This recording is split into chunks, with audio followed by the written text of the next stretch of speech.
Good afternoon, this is Bob Iaccino coming to you from the CME Group trading floor in Chicago. Talking metals, let's talk precious metals and hit on the gold contract a little bit today. The gold contract was down over 1% on the lows. This is now the second day in February that we've had a down day over 1% from open to close, as well as from open to low. As a matter of fact, from open to low, today was the largest down day so far in the month of February, and we're running out of days for that record to get beat. Last 5 out of 7 days in gold have been down, and we got below 13.15 today on the low side of the price. Now, a lot of commodities are going down today. Most of the metals are going down, other than some of the sort of side base metals like iron ore. Crude oil is going down as well, and most of it is on Fed Chair Jerome Powell's first testimony to the House and the Senate.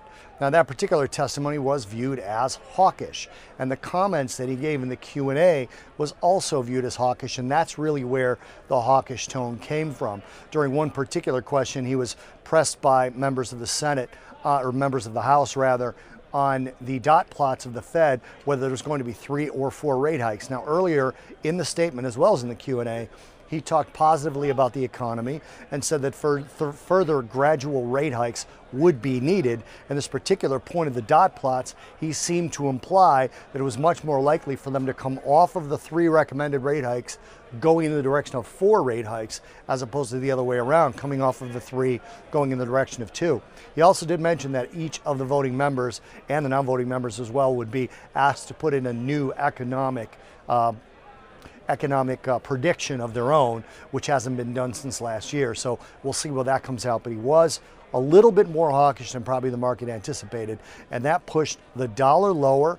It pushed yields higher, which the inverse relationship between the dollar and gold took over in terms of the acceleration later in the day in gold to the downside.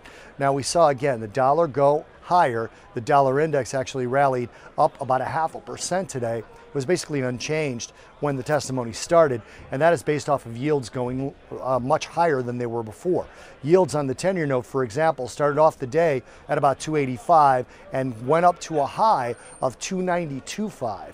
So that's a pretty lofty level, and that's a pretty big move for intraday, coming back off to about 290 in toward the end of the day. So again, dollar higher, yields higher, 10-year note lower. That is an inverse relationship to crude oil. So when we saw those yields go higher and the dollar go higher, we saw gold push much lower. This is Bob Iaccino talking precious metals, specifically gold, from the CME Group trading floor in Chicago.